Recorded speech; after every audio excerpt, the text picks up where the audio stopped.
You can take $10, but repay me back $12. He can't say that because that will become riba. So money cannot be sold or rented out with the intention of generating a surplus. Money can only generate surplus when it is mixed with other factors of production and it is engaged in a production activity. That production activity generates goods and services, which in turn is sold in the market and realizes a profit or a loss, whatever the situation is. And so that money can then grow or fall based on whether it's a profit-based transaction or a loss-based transaction. Money can become a capital only when it is combined with other factors of production. So what it means is that money, when you talk about it being a factor of production, it only becomes a factor of production only if it is mixed with other land, labor, entrepreneur forms of factors of production. In and of itself, money is not a capital. It has no value in and of itself. It only has a value when it is involved in a factor of production, mixed with other factors of production, and then it is able to produce, help in the total production of goods and services. I hope these points are absolutely clear to you. The most important point, that money is not a commodity. The moment we understand money is not a commodity, you can't buy and sell money. Somebody needs money, you can't sell him money at a higher price. What do I mean by selling money? It simply means that somebody needs money, he comes to you, he says, give me $5. You say, here is $5. When will you pay me? I'll pay you after 1 month. Pay me back $7. You can't do that. Money is not a commodity. Money is used to engage in buying and selling of commodities and services. That is permissible. But in and of itself, it is not a commodity, and therefore money cannot generate surplus value by itself. Money lying with me cannot generate me additional surplus till I involve it with other factors of production to produce goods and services, sell loss. I hope this point is clear to all of you. Can we quickly move to the next few slides? I'm more than 75% done with my presentation. I will inshallah quickly wrap it up in the next 15 to 20 minutes, and then we'll open up for question and answers. The next slide, please, where we will talk about the history of money. Now we'll be quickly going through these slides, so we might be changing the slides frequently. The next 3 slides are basically a part of something which I picked up on the history of money. If you can see the pictures, instead of trying to read, you can get the slides from me. Each of you can email me and I can forward the slides to you. Initially, bartering of goods used to take place. Bartering means I give you something which I have. For example, I have a pair of jeans. I give you a pair of jeans. In exchange of a pair of jeans, I tell you, please give me a bag of grain, a bag of wheat. So that's a kind of bartering where there is no money involved as such, but bartering of goods are taking place. All right. And mostly there used to be bartering of commodities. Commodities like grain, seeds, salt, cattle, and livestock. They were treated as the commodity money. But these were way back in the early part, right? As far as the history of mankind has been recorded, which is 1200 BC, as is mentioned over here. Then there was a period where it has been recorded that in China, cowrie shells were used as commodity money. Can we move on to the next slide quickly, please?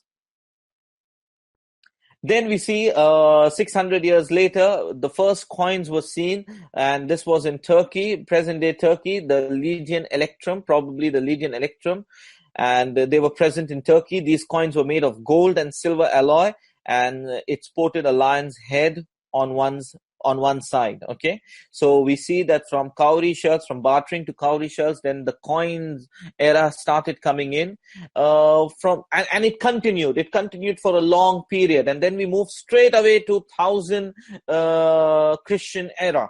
And in the 1000 Christian era, we see the introduction of paper money beginning. Paper money first made its way into marketplaces some 1000 years ago during the Tang dynasty in China. Numismatics and scientists also study the history of money, believe that this was the byproduct of block printing. And women will know what block printing is all about. Because you have that in your, dresses that you make. You have this design called the block printing. Further, we move to the next slide and we see how the development of money has taken place. Can we have the next slide, please? Remember, these are just a snapshot. I'm taking you through a snapshot, not taking you through the entire detailing of the history. We have separate courses on this at IOU called the Money and Banking course. Anyone interested in that can take that up, inshallah. Then the banking in Europe was somewhere around the 1400 Christian era. It was seen that the modern form of banking had its birth in medieval and early Renaissance of Italy. And one of the most famous of the banks was the Medici Bank, founded by Giovanni Medici in 1397. So that was way back in 1400 Christian era. We don't say AD because AD normally that stands, they say this, it means after the death of Jesus, but we don't believe Jesus Christ died. Jesus Christ never died. So we say Christian era. That's just an additional knowledge. Then we see now between the period of 1637 to 1817, we see the period of the gold standard coming in. Britain started pegging it in 1637 we saw the Massachusetts Bay Colony declaring wampum, a string of clamshells used as money by the Native Americans, the Native American Indians. They used to use it as a legal tender.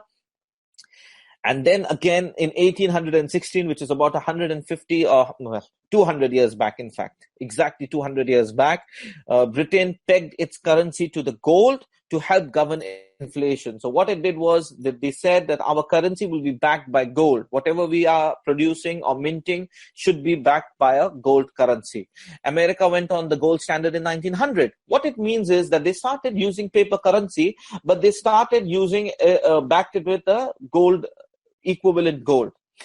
The US government began to print paper to finance the Civil War in July 1861. The first paper notes were worth 1 cent, 5 cents, 25 cents, but they were all backed by gold deposits. So there was always equivalent gold deposits for them. 1950, credit card is introduced by Frank McNamara, head of the Hamilton Credit Corporation. 2011, Google introduces Google Wallet, Clear Exchange. We now have Paytms, we have PayPals, we have so many other forms of system which is being used. Literally, your smartphone is now turning into a wallet. You can make payments from your smartphone sitting at your home. Your money is in your bank account. All you do is you authorize the application to take money from your account and make the payment. Sitting at your home, you're able to do the transaction, moving in very quickly to what is called a cashless economy. However, we will look into the cashless economy a little later. I have a slide on that as well. We move to the next slide, which is on the slide of time value of money. What I have done so far is I have introduced to you the different forms of economic system in the world.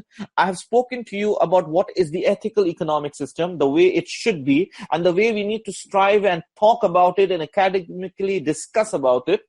After that, I've moved into the concept of money in Islam. I've introduced you how money is seen traditionally and introduced the Islamic concept on it. I've also taken you through the history of money, how money has evolved, and we have not made any judgmental conclusion about any of that era. We have not tried to say what is right and wrong so far. We've just left it open. Now I'm moving into the time value of money. This is an important point because many people who are Muslims who know that interest is prohibited, they come back and argue, well, interest is prohibited, I understand, but can I not take back the market inflation rate? Whatever the inflation is in the market, am I not entitled to that money? Should I not get that money back? Because the value of money is falling. For example, let's take this argument.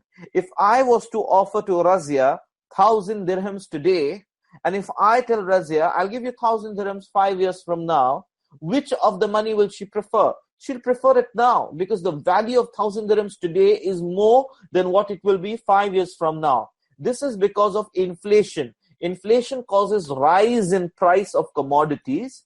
What is available for 1,000 today will be more expensive 5 years from now. So I can meet my needs today with 1,000. I may not be able to meet it 5 years from now. This is why they talk about the time value of money.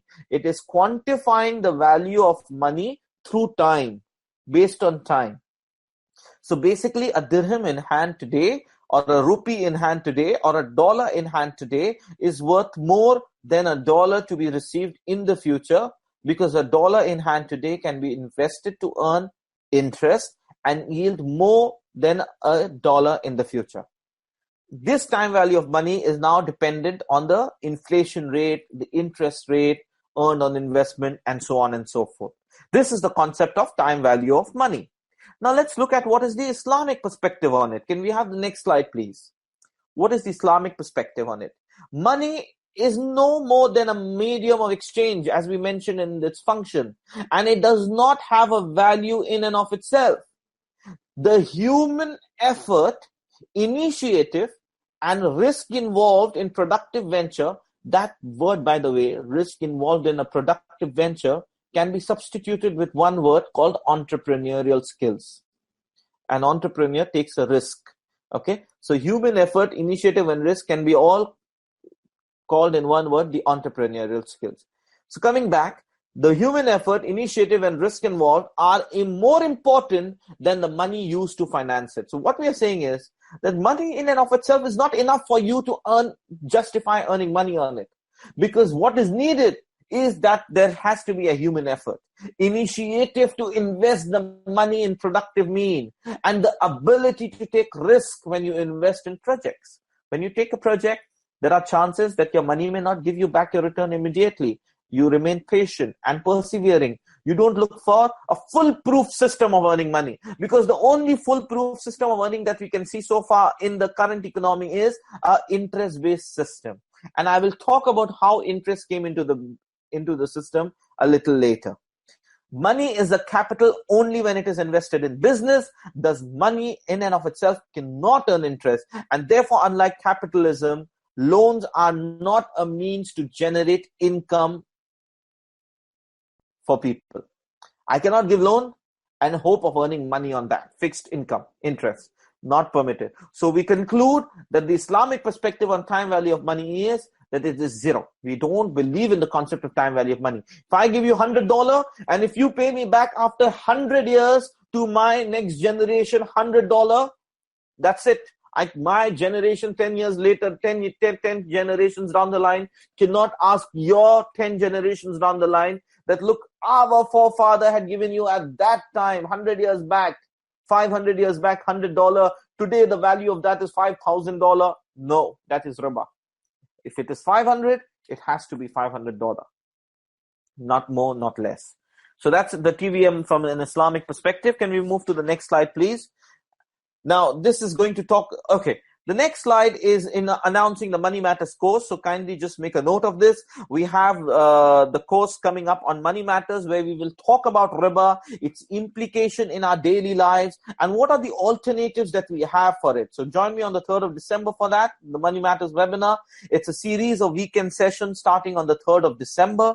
It will cover the financial aspects pertaining to our daily life. So an announcement once again, be part of this session, inshallah.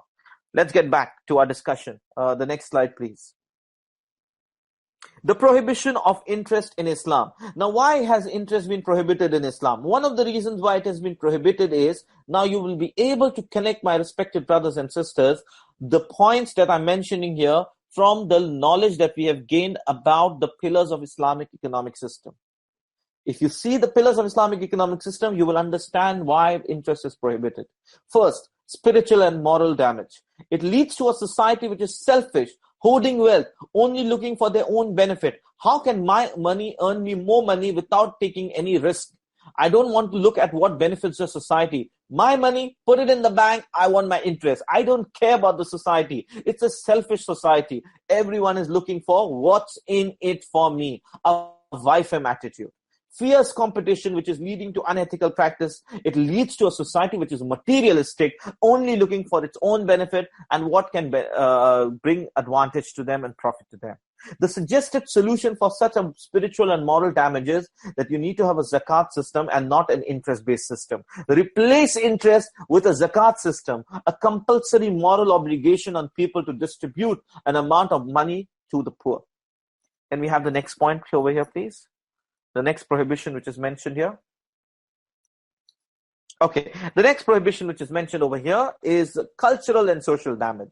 Not only does it create moral damage, but it leads to no extension of help to anyone in the society. So the fabric on which a society is based is of helping one another. But an interest-based society looks at what is it that I benefit. If I'm supposed to give out my money to Neelam, or I'm supposed to give it out to Maqsuda, or to give it out to Kamaruddin, or Muhammad, or Danish, what will I benefit in return? I'm looking at my own individual benefit. That is the cultural and social damage that it is causing. Not only that, look at it at a larger level. Nations are loaning out money to other nations on the basis of interest. Other nations are going bankrupt, but they don't waive off the interest component till a point reaches that the nations are not able to see eye to eye with one another because of these interest-based loans which have been shared with each other.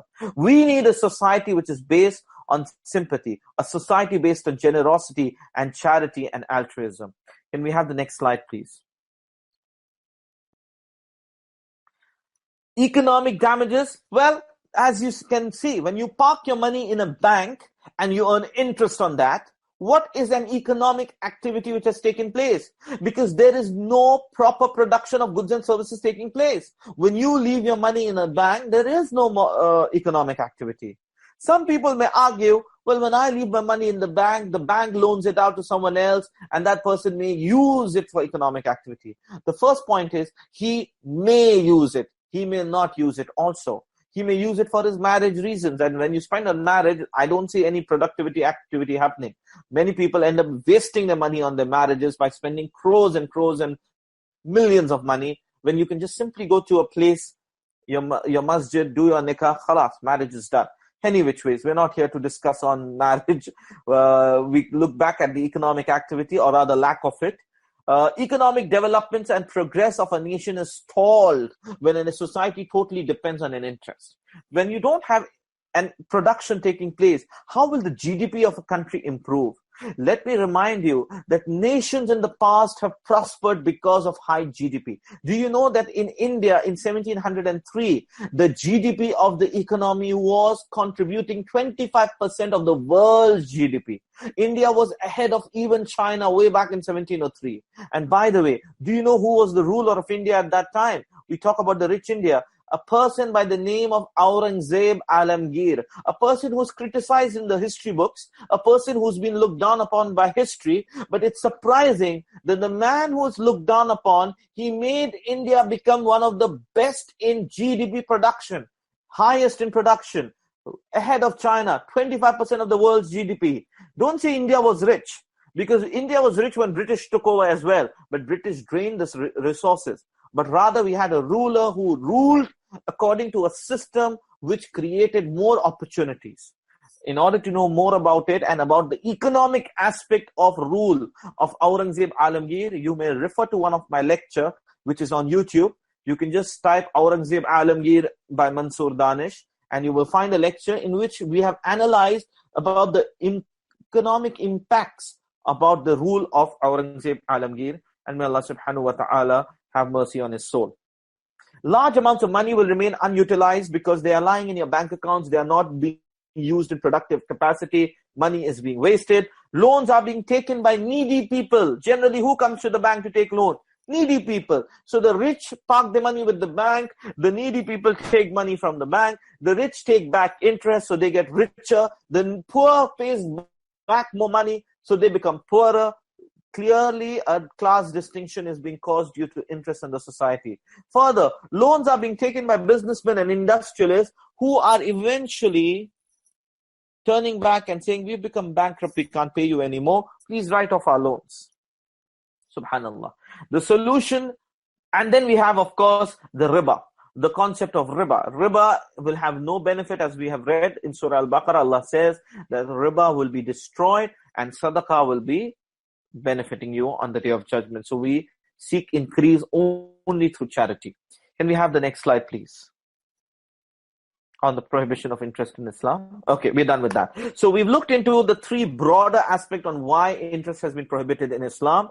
Now, any one of you would like to have an economic argument on that, we can discuss that later, inshallah. We are almost in the conclusion, and before we conclude, we talk about how the modern banking has developed over a period of time. Please understand that we mentioned about a session which is going to begin on 3rd December, These knowledge which we are sharing here will actually help you for that session, inshallah. Because all of these can now be bypassed for that main session which begins from the 3rd of December. Because we can only use keywords, and this background knowledge will help you connect with the information.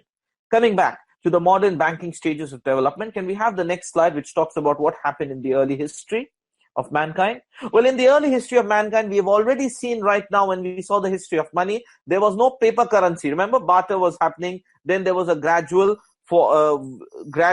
introduction of gold and silver. Accumulation of wealth slowly started taking form of the gold. And now what people did was, they couldn't carry so much of gold with them, so they started depositing the gold with the goldsmith. In return of the gold deposit, the goldsmith would issue receipts to the people. And these deposits were given against a remuneration. So the goldsmith used to charge money to keep your gold with them. If you came and gave them some 10 kilos of gold, they would charge you on the basis of the space that it uses, basically a rent. You would pay a rent for parking your money with the goldsmith. In exchange of that, you would get a receipt. Now, what people started doing was, in their day-to-day trading, they realized that, well, if I have to pay something to Danish, and instead of going back to the goldsmith and taking out my gold, I would tell Danish, hey, Danish, you know what? I need to pay you 10 kilos of gold. Remember, we are using gold as currency. Money has not been introduced. We need to pay you 10 kilos of gold. I have money lying with the goldsmith. Here's the receipt. Take this receipt. Go to the goldsmith and collect your gold. So what happened now was, slowly and steadily, the society realized that, well, we can just simply park our wealth with the goldsmith, take the receipt, and start using receipt as a medium of exchange. So the receipt started being used as a medium of exchange backed by gold. Remember, gold was the backup currency, backup. What did the goldsmith started doing? The goldsmith saw that the people are keeping the gold, but they're never coming back to us. So they wanted to figure out what's wrong. They're paying me the rent, but they're not taking the gold back. What's the reason? When they went out in the society, they saw that here these people are using my receipt and passing it to one another as a medium of exchange. So, eureka, innovation, invention. The goldsmith came up with an idea. Why is this gold lying with me over here? Unutilized. No one is coming and taking it. People are happy just exchanging the receipt. They've forgotten about the gold. Let me give out these gold as loans to those who need it. Because remember, gold is still a currency, not adopted entirely by the society. So some people may still need gold. Anyone who needs it, we will give them on interest. So you take back 10 kilos of gold, but return me back 10.5 kilos of gold. So they started giving the deposit of gold out on interest. Now, if you were listening to me carefully, did you notice the cheating that took place? The goldsmith was not the owner of that gold, but the goldsmith gave out those gold on interest to others, even though they were not owners of it. Further, the goldsmith realized that, hey, here's a business taking place. Let me also start issuing fake receipts. And the goldsmith started issuing fake receipts that this receipt is worth 25 kilos of gold, and the goldsmith promises to pay the bearer of this receipt 25 kilo of gold when presented for payment. And he introduced it in the market. So if the goldsmith wanted to buy something, what he did, he just went to the market, gave him a receipt, issued by himself, just give it in the market, buy whatever you want, and that person who's buying it, high chances he will never come back to you, because he might give that receipt to someone else. Because we are a society in which wealth is circulating. Someone is buying, so someone is selling. Someone is selling, so someone is buying. So it is exchanging. So let the receipt exchange, and let me keep on issuing fake receipts. And by this, I keep becoming more and more wealthy, because I, at the end, will get all the benefits that I want. At the same time, the gold which is lying with me, I put them out on interest as well. So I get back more gold. And the fake currency which I've introduced in the market, in case people come back asking for the gold, I have made interest on gold, so I can pay off from that interest. Subhanallah. These are the early history. If you have been hearing me carefully, you will understand now what's happening in today's market. Khair, move to the second stage, please. Can we have the next slide? We still not yet developed. The modern banking is getting developed. In the second stage, they started issuing receipts and lending out loan to the needy, the businessmen. All they had to do was, if a king comes and asks for money, here is it, I'm issuing you a receipt to the king. Take this receipt, go to the market, do your business, do your trading, and I promise to pay the bearer 15 kilos of gold. They started giving out loans to the people who were needy, the businessmen and king, and they started charging high rates of interest because they knew they had to charge high rates of interest. Why? Because when you issue fake receipts in the market, these people may turn up and ask you for their gold. What would you do? So you need that gold to be realized from the market. How you do that? By charging high interest from the market. Because remember, gold is the currency which is being used. Okay, wealth created out of fraudulence and forgery, and slowly the goldsmith started becoming more and more powerful. You can understand clearly when the king is coming and taking money from you, the prince is coming and taking money from you, you are becoming a powerful man in the society. People need money, they are going to you. Okay, so you are becoming an important player in the market. You are controlling the wealth of the people. You are controlling the real wealth of the people. Okay, I beg your pardon, we are still in the early history. Okay, we were not in the second stage. We are still in the early history. Can we move to the next slide, please? The second stage, I think that's the next slide. Yeah, second stage. Okay, the second stage is now when the wave of industrialization is sweeping through the West. Now, suddenly, businesses want more money. Businesses need capital. There's industrialization taking place. You need money. So there were only two options which were left. One is you go to the goldsmiths, who have now become money lenders. They are no more goldsmiths.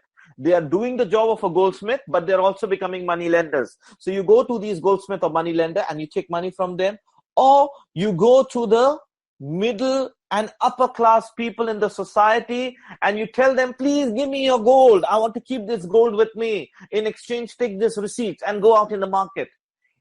And then I can give out these gold on loan. Because remember, from their experience, they have realized from the experience that people, once they park their gold with the goldsmith, they were not coming back and taking it. Rather, they were using the receipt and trading using the receipt itself. So they started reaching out to the middle and upper class in the society. Now, the first step led to sharing the profit or interest compulsorily with the goldsmith. So in case people would come, the industrymen or the business class would come to the goldsmith for money, the goldsmith would say, well, you want to do business? I want to take part in your profit. Or I'm going to give you money, but I want a fixed interest. So if a big businessman would come, hoping for some money from the goldsmith would give him in lieu of a profit or a compulsory interest. You have to pay me so much irrespective of whether you make a profit or loss. So what the companies were left was, let's go out to the public and take money from them. Now this is where the goldsmith felt they had a competition. And in order to kill that competition, they told the middle and the upper class society, why are you holding on to your gold? Keep it with us. We will give you interest on that. Why are you keeping your gold in the home? Come and keep it with me. I'm giving you a receipt. Go out, use the receipt. And for the gold that you keep with me, I'll pay you a small interest. They are closing the doors for these businessmen to go out and take money. The businessmen will have to come to these goldsmiths or these money lenders. And what the businessman will do, the goldsmith will do? The goldsmith will charge a higher interest from this businessman in order to realize what he has to pay to the middle class society from whom you've taken their money. I hope you understand the complexity of these transactions. Can we move further, please, to the next slide? Further, in the second stage, nearly 90% of the savings of the people slowly went into the hands of the money lenders. Can you see how the businessmen are being choked of the capital? They're not getting an opportunity to raise the money from public. It made it impossible to get capital unless they took it from the goldsmith. Now this created a situation where the businessman only had to go to the goldsmith. And remember, the prohibition of interest is because the rich gets richer and the poor gets poorer. So people started parking their money with the goldsmith and earning more interest. People who needed the money started going to the goldsmith and paying higher interest. rich became richer, poor became poorer. Simply put, division of society was becoming more and more complete. Everyone from the poor farmers to the big industrial houses now came under the reign of these bankers, the goldsmiths, the money lenders. They came all under their reign. Everyone who needed money would go to the goldsmith. Anyone who wanted to park extra money would go to the goldsmith. Why will I take risk and give my money to a businessman? Why, when he does not promise me an interest? The goldsmith next door is telling me, come to me, I'll give you fixed rate of interest. So this is how they started attracting the people to put their money. Don't go to the businessman.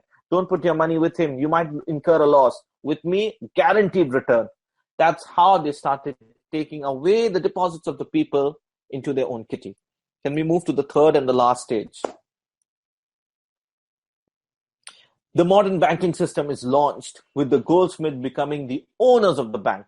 The top 12, 13 owners of the bank in the world today are all goldsmiths. They were all money lenders. The Rothschilds and the Rockefellers, their history is they come from the Goldsmith family. They are the ones, this is how they organize themselves. What happened was that they realized that, well, now we're working in isolation, we need to organize ourselves. So the money lenders organized themselves in different groups. You have the Rothschild family, the Rockefellers. They organized themselves in order to govern the financial system of the world. Few wealthy people started establishing an institution of money lending called bank. Bank was established as a money lending unit. They had two forms of capital. A capital which was contributed by the owners, the shareholders, which is a minuscule number, about 8 to 10%. The balance, 90% of the money used to be raised through deposits. My respected brothers and sisters in Islam, the money that you park with your bank, you represent that 90%. But that 90% does not give you any say in the management or administration. That 5 to 8% that is kept by the owner, he controls the affairs entirely. Subhanallah. This is how the modern banking stage got developed. I've just presented the different levels to you. Can we move to the next slide? So now it is for you to draw your conclusion, whether this is just or whether it is unjust. We can talk a lot more on this, inshallah, but that we reserve it for the course that we have called Money and Banking at IOU. IOU has a course on Islamic finance. Under that, we have a subject called Money and Banking. Any one of you intending to study more about it can join one of our Islamic finance courses, inshallah. What was the consequences of all this? The consequences was a few influential bankers started governing and controlling billions of funds. The bankers influenced the political and economic and cultural lives of the countries. There was an increasing inequalities between the rich and the poor. Early stages, money lenders would rob people individually, but today the public started getting robbed through syndicates. Just to give you a little more brief on this, that you should be aware of was that in the United States of America in 1933, Roosevelt started this concept where he made it prohibitory on people to hold gold in the United States. Remember, we studied in the history of US that in 1900 they launched the paper money backed by gold. In 1933, they told people compulsorily everyone has to come and give their gold to the government. No one can keep the gold with themselves. And they gave them a duration of period. If you do not submit your gold in this duration of period, then you will be tried in the court of law. It is a criminal offense equivalent to holding pornographic material or drugs in your kitty. You know, in those days, pornography was prohibited in US, and so was drugs. So they said that it would be equivalent, the sin of holding gold will be equivalent to that. Through this mean, compulsorily gold coins, gold bullions, any form of gold was stripped off people. And what people were told was, we will give you $20 per ounce of gold, and this is the money that was given to them based on the whatever way, the measure that they gave. For every ounce, $20 of the paper currency was issued to them. And it was written in the note, in God we trust. The whole idea was that compulsorily the paper currency was introduced, forced down people. In 1933 or 34, when Nixon took over, there was a Bretton Woods agreement, which unilaterally was broken by US because US in the late 40s, I think, not 33, I'm sorry. 33 was when Roosevelt introduced it. 44 or 46 it was when Nixon introduced. In fact, it was in 46 during the World War II, where they needed more money and they realized that they had to print more currency notes, because whatever gold had to come has already come in. How will you get more money? You can't make more money. So we need to print money. So Nixon came up with this idea that we need to break the Bretton Woods Agreement, by which you were maintaining a certain standard. The standard which was maintained was anyone that $35 per ounce. They had raised it from $20 to $35. By the way, this is interesting, isn't it? That in 9 months after Roosevelt introduced this concept of compulsorily confiscating gold, he made it $20 per ounce. Within a span of 9 months, he devalued the currency to $35 per ounce. So people immediately lost a lot of wealth. And then when Nixon took over, he realized it was wartime and they needed more money to finance their wars. How would they get the money? Because they had introduced paper currency. So they broke the Bretton Woods Agreement and they said, we are going to print currencies. And they started printing currencies as and when they needed it. And that has been going on, happening all this while. People are trading natural resources in exchange of dollar, which is printed. Subhanallah, natural resources. Oil, natural resources being traded in exchange of what? Dollar. Dollar printed, paper currency, not backed by nothing. Backed by a promise by the government to repay it.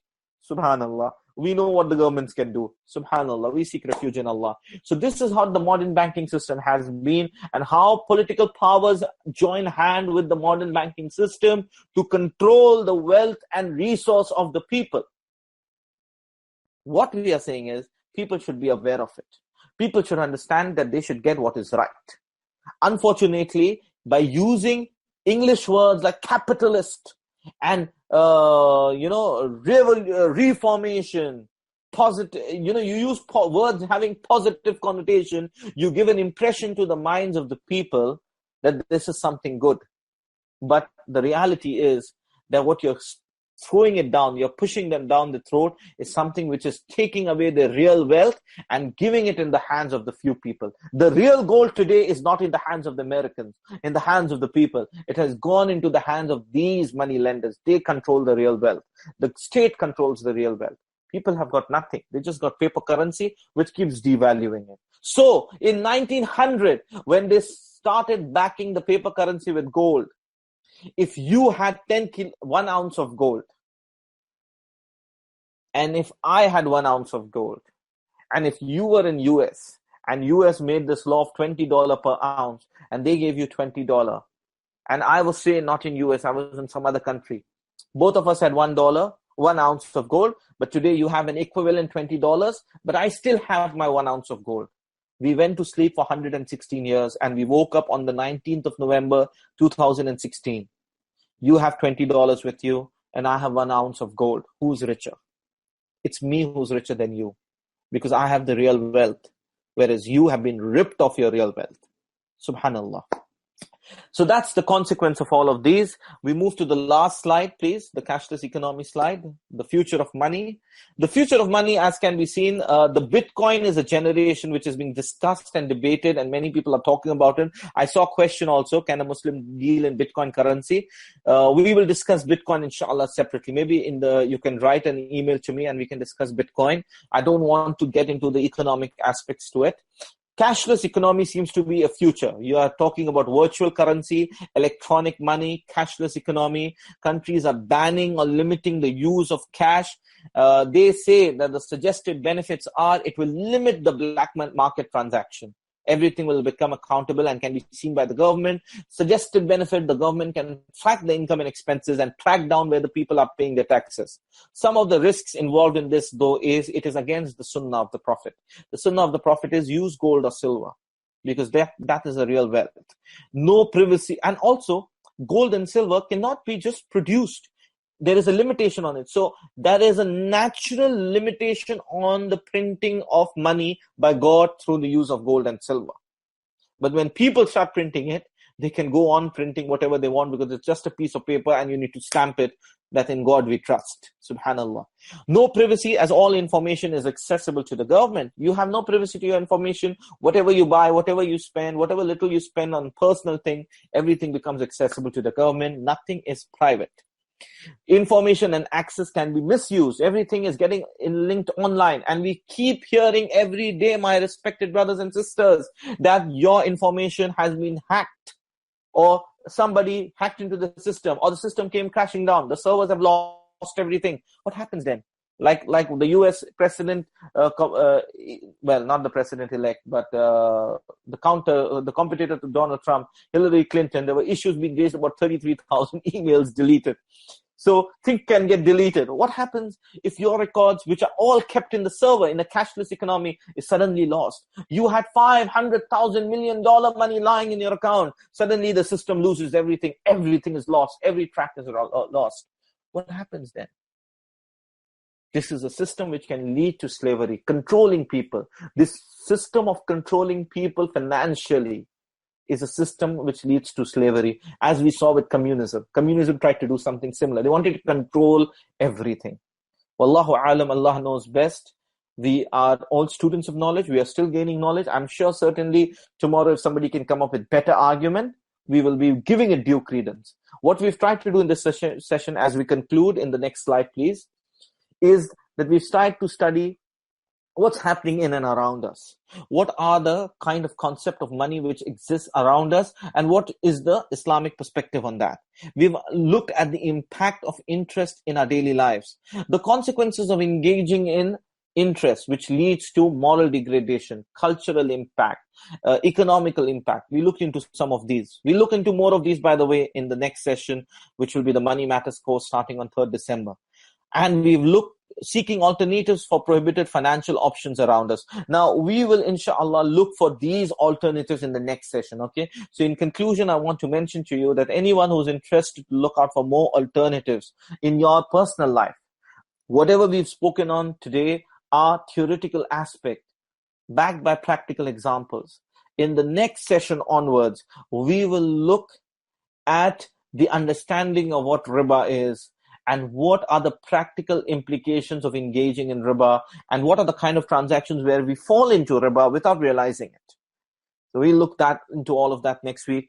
Barakallahu feekum for your patient listening. I can see that we've had in excess of more than 400 people. At one point it was more than 500, but I think I've just had the session for very long today. But still, all of you have stayed back. So inshallah, we will take questions. As we open up the session for question and answers, I just want to make an announcement. In case I don't have an answer to your question, which is quite a possibility because I don't have knowledge of everything, I will request each of you to send me an email. And I'm just going to type my email first in this box. Okay, I'll type it later maybe, because everyone is going to start typing now. So let's take questions, inshallah. First, is a student loan with interest halal? It is not halal. The moment interest involved, it is not halal, okay? So a gratuitous loan which is given to you without any interest is permissible. Some of the loan which gives you moratorium on interest, which is that you get a loan for 3 years when you're doing your studies, you don't pay back anything, then you take up a job, 4th year, and 5th year when you start settling in a job, you start paying back to the bank with an interest. That is also not permissible. Interest-based loans are not permissible. Loans should not be on the form of interest. Okay, we will try and look for questions which is based on what we've discussed today. Okay, try and stick to discussion which we have had today. Ask questions on things which were not clear, which is discussed today. Some of the questions talking about solution-oriented questions are things we can take up in the Money Matters course, inshallah. Okay,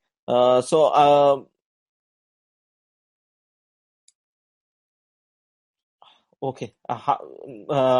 Can I request you to just mute the session for the time being? Because too many questions have come in. So we will quickly just take some of the questions. Otherwise, I'll lose track of them. Okay. If money is not a commodity, would investing in the stock market and dealing with multi-level marketing, and I will have only 15 minutes of question and answers, okay, because we've got to end the session also. If money is not a commodity, would investing in stock market and dealing with multi-level marketing be considered haram?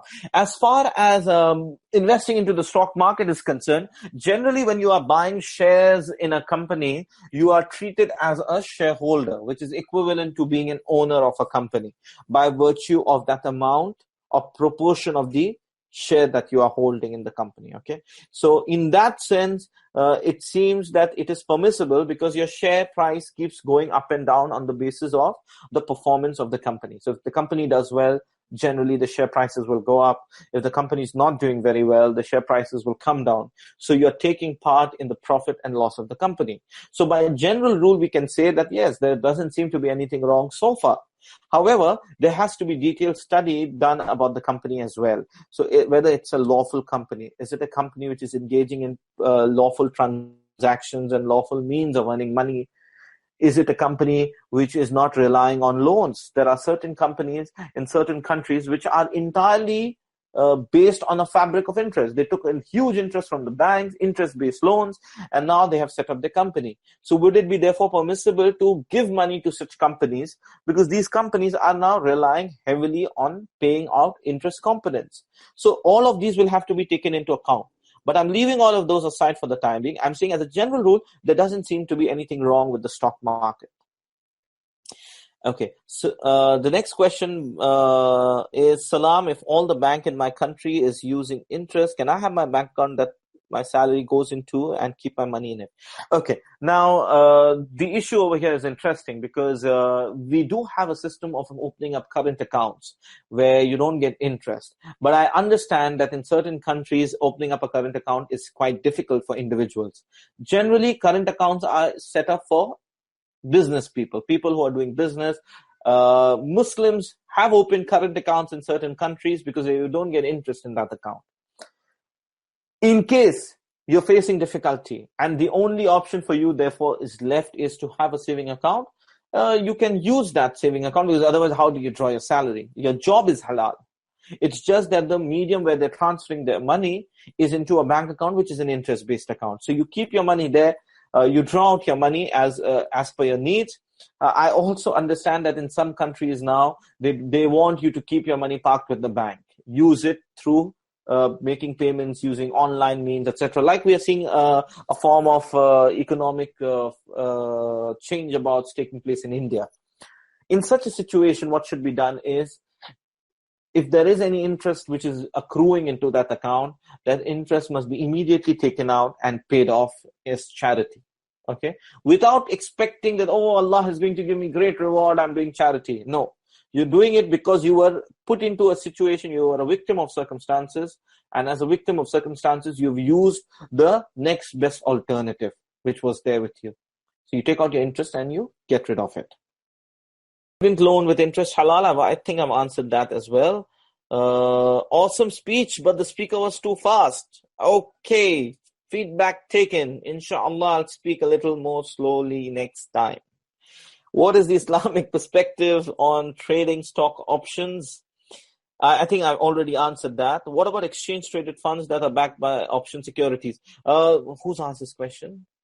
Sayed, I would request you to post this separately to me on mail, because I don't want to get into discussing now what futures are and options are for the people. The general people, I would understand, would not understand what future and options are. So Sayed, you will please make sure when I announce my email address, you make a note of it and you can put it up, inshallah. Is share market trade permissible? I think I answered that, as it can be money of luck and chance. This argument is not correct. Because when you're investing the money in the share market, maybe you are not actively participating in the running of the business. But somebody who is actively participating and using your money, he is investing it, strategizing it, planning it, using portion of money in marketing, promotion, selling, distribution, so on and so forth. So there is a proper usage of the money taking place by a halal company, and therefore the companies can benefit or can suffer a loss in case the sale doesn't happen. So in such a situation, you need to understand that this cannot be put into the same definition as luck and chance. And by the way, the concept of luck and chance will also be discussed a lot more in detail in the Money Matters session. Okay, as I just want to repeat myself, the whole objective of this session is to it is a precursor to the Money Matters course. You need to be there for that main course, inshallah, the Money Matters course, to get an answer to most of these questions. Okay, the duration of the course, the time commitment we need. Can we have an update on that?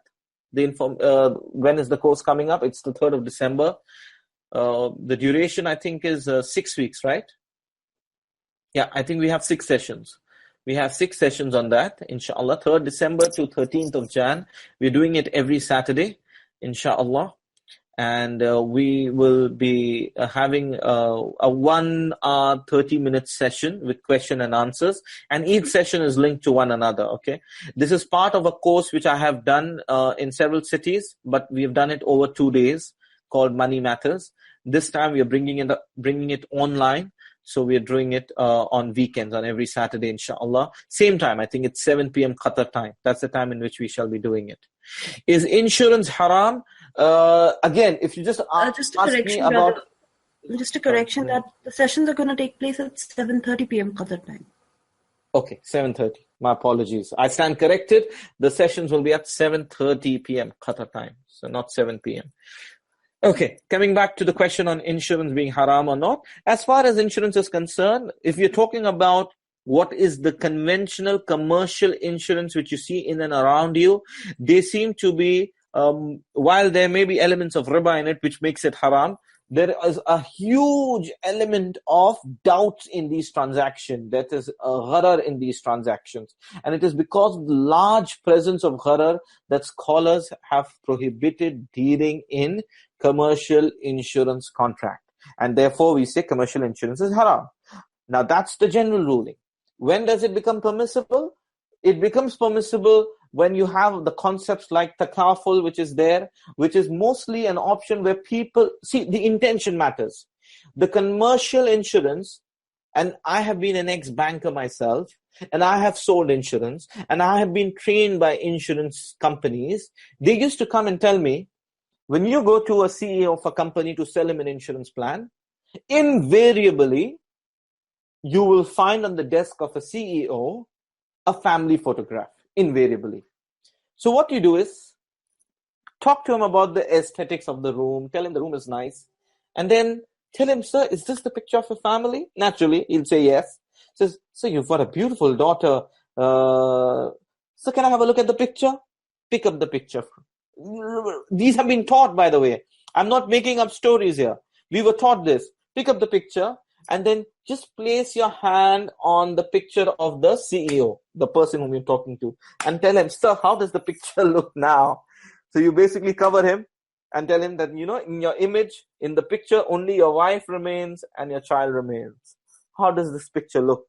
It looks empty without you, sir. Do you think they will be smiling anymore? Subhanallah. You know, I feel like laughing now, but these are things that were taught. What are they trying to do? They're trying to sell insurance on selfish interests of people. What will happen to your family? Who will look after them? That is the intention behind it. Whereas the Islamic concept of takaful focuses on helping one another in the society. I take up insurance because I'm worried what will happen to Salim who's doing business, and what will happen to Sayyid, and what will happen to Qadir, and what will happen to Fateh, and so on and so forth. What will happen to them? What will happen to Abdul Rahim? He's doing business. So I'm bothered about the society. So we're all talking in money to help one another. That my brother in Islam, my sister in Islam, we need to help one another.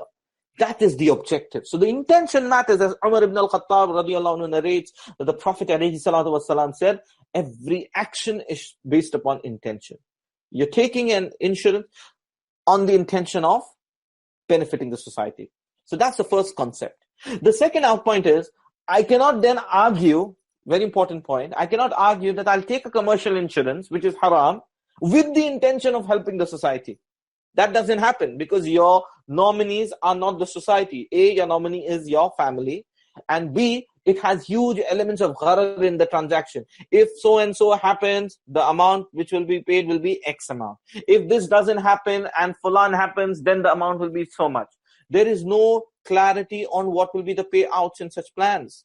Further, insurance plans are not done with the intention of gaining money, but it is done with the intention of benefiting the society who may suffer a loss. In case they don't suffer a loss, that money is set aside. Maybe in the future somebody may incur a loss. That money needs to be set aside. There cannot be any profit intention. All of these have to be taken into account. Of course, now you have more and more complicated transactions being brought in, even in Islamic finance, which sometimes confuse the best of us. And we start wondering that how is it that this has become halal? But we need to keep our concepts very clear. General commercial insurance is prohibited. Another issue with regards to car insurance. If you are owning a car, compulsorily the government wants you to take an insurance. Otherwise, they don't give you the permission to ride the car. In such a case, you can take up the insurance. The sin is upon the ones who are forcing you to take up the insurance. You did not take up the insurance out of choice. And normally when I renew my insurance for my car, I try to take the least options which I have to take to keep the insurance alive. They give you options, bumper to bumper and so on and so forth. So I tick on the ones which are compulsory. Anything which is add-on and extra, I don't tick on it because I don't want to pay any additional amount to an insurance company. I am happy paying from my own pocket in case something goes wrong. Can we invest money in lands just as a deposit? If Sabri, you mean, can I invest in money in land as a form of an investment? Yes, there is nothing wrong in investing your money in the land as investment, as long as you are paying the necessary zakat which is due on such a money. Because remember, the money will keep growing. So as and when every year you pay out the zakat on that money, on that land, whatever the valuation has gone up to, you pay out the zakat on that. As long as you're purifying your wealth, there is no harm. So if you are doing that also, you are taking out money from that land, from that investment that you've made, you're taking out a liquid portion and you're distributing it amongst the poor. So you are allowing the circulation of wealth to take place as well. And Allah knows best. Okay. Then we had a question whether currency trading is halal. Now, the question by Shaheen is about currency trading. The currency trading issue will again, inshallah, be discussed in the next session because we'll be introducing a specific hadith which focuses mostly on currency trading, which is the hadith on gold for gold, silver for silver, wheat for wheat, barley for barley, where we're talking about exchanging the same medium of currencies with one another or different mediums of currency. And also currency trading has a lot of divisions. So inshallah, we can take this up next week. Okay. Aya Hassan, your question has already been answered about student loan with interest being halal or haram. I mentioned that it is not permissible. What is the Islamic stance on insurance has been answered. Since you said money to money transaction, not halal. So what about USD to INR transaction? Okay. I don't know when I said money to money transaction is not halal. I don't understand what you mean by that.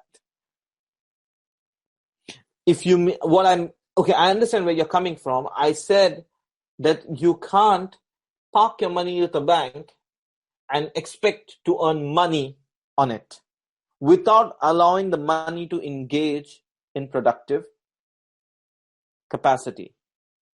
Okay? That's the pillar. The issue of exchanging USD to INR is a specific hadith where the Prophet ﷺ forbade us to exchange gold for gold, silver for silver, wheat for wheat, barley for barley, salt for salt, dates for dates, if they are in unequal weight and if they are not happening on the spot. So, for us to engage in exchange, they should be either like for like, that means 10 kilos of gold, exchange with 10 kilos of gold. Or if they are unlike, which means like USD and INR, two different forms, then they must take place on the spot exchange. And normally USD and INR, when it is being exchanged, the valuations are naturally going to be different because the equivalent of 1 USD in Indian rupee is approximately 68 rupees. So you can't say that, well, the denomination is 1 USD, so I need 1 rupee denomination. Therefore, that is not the case. There you're using two different mediums of currencies in two different countries. But inshallah, we want to discuss this more in details when we will talk about the two broad forms of riba. One of them is the kind of questions that is coming up from you. Can I have money kept in a bank? No, we have answered that. Insurance perks, are they haram? You'll have to explain me what you mean by insurance perks. Okay, I have not understood about insurance perks. Now, we're already done with... do we have more time to take more questions? I think we're already done with 2 hours of session. So can we take up the questions through email, if that is okay with all of you?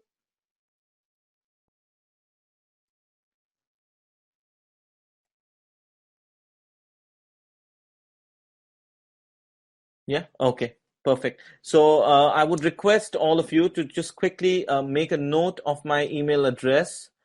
My email address where you can reach out to me. Oh, so many questions.